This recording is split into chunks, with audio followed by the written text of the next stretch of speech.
Yuta's back. Here I come. Shut the f up. Is he done finally training in the JJK hyperbolic time chamber? Africa with the Namekian Miguel? Is he finally done? Because off the rip, Bud looking pretty studly. A curse spirit, little good buddy Ian? Okay, all right, dude. But what's even more, Rika? No. Rika spirited away like a Miyazaki film. Obviously, clearly, zero nada spoilers in the comment section down below. Don't say nothing. This is only for anime-only watchers, okay? And no, don't ask me, hey, yo, King, you can read the manga? Not really, because the anime is pretty pristine and pretty damn dope, without a damn doubt. I do plan on reading the manga up until where the anime is at, and then stopping there. And if you doubt my enjoyment for the series, you can easily see my reactions to Jujutsu Kaisen, where on the Cole Requiem channel, link in the box below, first done over my Patreon. Now, this is the season finale of season 2 of JJK. Hidden Inventory and Shibuya Incident are done. But this episode expanded so many things in one fell swoop. And ladies and gents, that's called world building. Whoa. 911? That guy right there. So here are a few things that I thought like insane, because after Yuki's talking to Geto, while they're both setting up something, we find out that apparently there's only a few amount of cursed spirits and sorcerers that exist in other countries compared to Japan.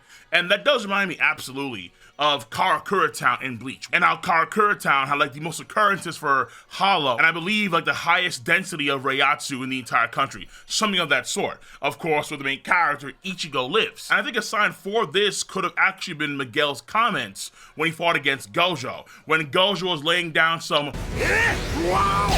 But during that whole situation, Miguel has a quote where he states that it took the sorcerers of his country, I believe it was Kenya, it took them a while to make that sort of hair-braided rope thing that he used in combat against Gojo. Part of the reason likely being is that because there's so few cursed sorcerers in Kenya compared to Japan. Which is why initially Yuki criticizes Brainiac Geto's plan, because the idea is that Japan would then monopolize cursed energy and other countries wouldn't be so keen on that one. A particular, super powerful, ego-loving, gun-obsessed nation that has access to the big red button.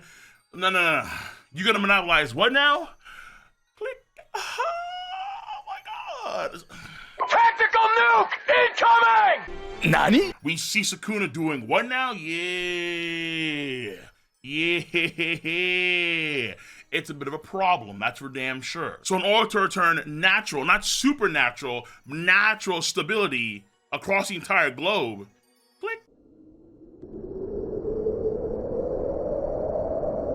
It's too soon to determine what the results of the bombing are, but I'll bet the Japanese didn't like it. That is essentially the gist of what I got from what Yuki's saying to Geto. And then also, Geto kind of reveals that he's been trying to create something further beyond what mankind has produced so far when it comes to non-sorcerers, sorcerers, cursed spirits, so on and so forth. And then part of the attempts were living cursed tools like Choso and his brother. Stuff that was hinted at previously, but this episode more directly stated. So we understand now, to a degree, Brainiac Geto's motives and why he's doing what he does. And within that process, he did need someone like Mahito, which is why he was grateful for Yuji and Mahito to fight, which is why he stepped in and he saved Mahito, because he needed a superior version of Mahito's idol transfiguration, because according to him, once a curse is absorbed via the curse spirit manipulation, they can no longer hone their technique. They're stunted. They're stun locked. So absolutely Geto took massive advantage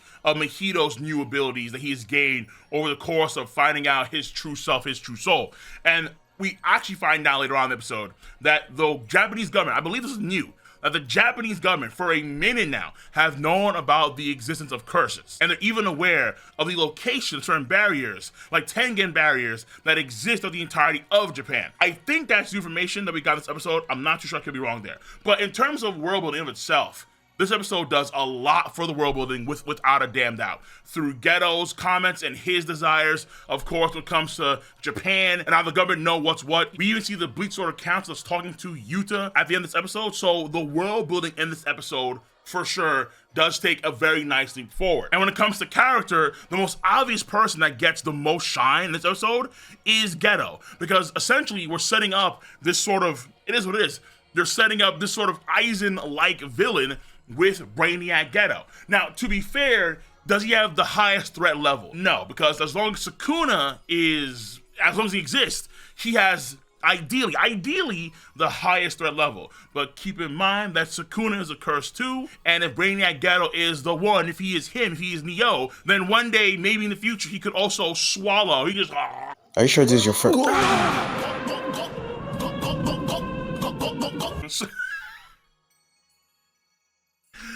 He could control Sukuna in the future. Hard to believe, but not impossible, because he's getting the sauce right now for damn sure. But outside of Yuki in this episode, where we kind of see here that, yeah, she's able to quickly notice that this is no longer the Geto I talked to in the past arc, and she was setting up something to try and take down Geto, but she hesitated, and that was a huge miscalculation. Yeah, she's gorgeous, but that don't matter. That don't matter when this dude unleashes an actual cataclysm.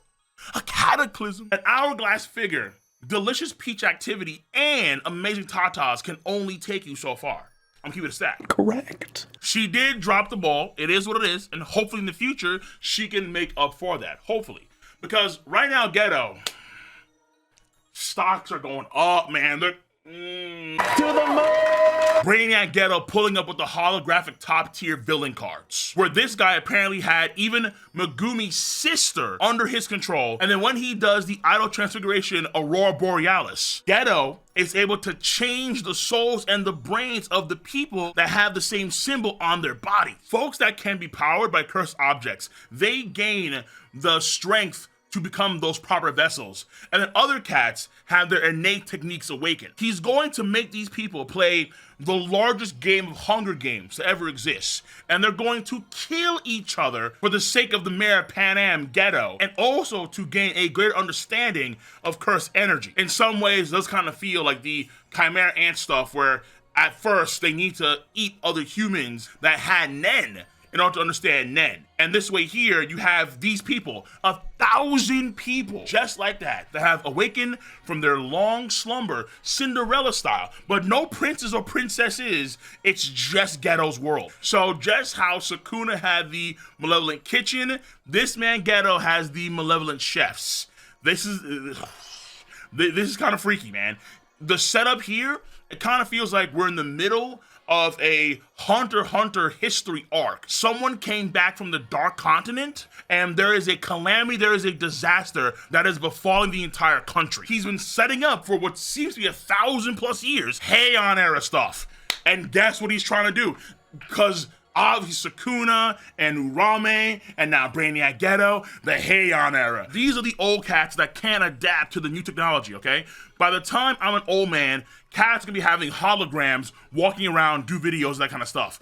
I'm gonna be one of those guys that's gonna adapt quickly because I'm just so studly. I have insane adaptability. However, there are some old dudes, some old chicks that are like, no. Let's go back to the good old days. And in Geto's mind, that's 1,000 years ago. So the Heian era stuff, we back in business. And guess what? You can't stop us. Why? Boom, here's 10 million curses.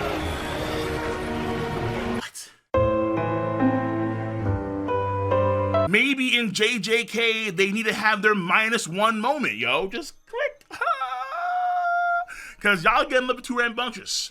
As per usual, the Japanese government officials that are talking, they do speculate that as a result of this whole situation, other powers may want to get involved because it's a power gap now. It seems like if the Japanese government is aware of cursed spirits, then I would assume other countries too are aware of the Japanese cursed spirits. So going into the next arc, the story has made like a tremendous amount of leaps and bounds, where Megumi's sister is now back on her feet after it's revealed that she was marked by the brand of the sacrifice, and she may have some crazy inner berserk wolf that wants to just ravage everything and kill as many cursed sorcerers as possible. So guess what that means? That means more Megumi trauma. Yay! Woo-hoo! then obviously we cannot ignore the ambitions of Brainiac Ghetto, where essentially he's on that Doomfist logic. Conflict and war is the crucible through which we evolve. But unlike in Overwatch, the lore in JJK actually matters. He was right. Oh, obviously, this is some good stuff. Though I say that if you're not a person that lives in Jujutsu Kaisen right now in Tokyo. The Japanese government were considering, and I think actually did, they revealed the existence of curses publicly, and they're saying that right now they predominantly exist in Tokyo. So all the negative mental energy that is normally used to create cursed spirits is going to be centered in Tokyo now, so they can kind of contain the curses in that area. So it gives the sorcerers an easier time to do what they gotta do. It's actually insane. This whole prefecture is going dark, and we see the blackout progress over the course of time just because Ghetto decided to go Danny Phantom, I'm going Ghost, but he did that times 10 million. Oh my god. I'm sweating. I'm sweating, man. Though, to be fair, I'm probably sweating the same way curses are sweating in that whole area because dun, da, da, Yuta arrived and Rika is insanely powerful if it is the genuine article Rika. And also, Yuji may have a few beads of sweat dropping down his neck too. Yuta is gonna try and nix Yuji. Yeah, Yuta may try and decapitate the MC, because obviously what he's done in Shibuya has been a travesty, and apparently it involves Inumaki. What? Lost either his arm or both his arms. I think the translations say arms plural, but we just see one arm, his left arm. His left arm is gone like he Shanks, which you would think is a buff, but I mean, there is only one Shanks. My guess here is that it was probably during the Sukuna versus Mahoraga fight, where somehow Inumaki got caught up in that domain expansion. That's my guess here. Maybe it was prior to that, but that fight was all over the place. So him getting caught up is not as surprising. But do not get caught up in the Yuta sauce. I did see during my stream on Patreon, yo, hold on now, a lot of cats trying to preach for Yuta being the main character. Stop. There is only one main character. Even though he wants to kill Yuji, and the man does his own movie, slow your roll. Slow your roll, Yuta. You're not the pro tag. Right now, everyone's best bet is not killing Yuji, it's to save Gojo Satoru. Now, to be fair, apparently if they go and try and save him now, execution. Not only that too, but Yaga also has his head on the chopping block. He was the sensei of Gojo and Geto, and as though he's held culpable. If you watch Job's Reincarnation, it feels like Eris's grandfather, where Eris's grandfather was held culpable for the calamity that happened in their country, and he had a, and of course, obviously, Yuji himself too. Yeah. So this has been one hell of an episode for damn sure. On my stream, after the episode reaction, I did watch a teaser PV and read an article for the next arc. The name of the arc alone sounds like it's on the Purge movie series vibes. I'm like, hey.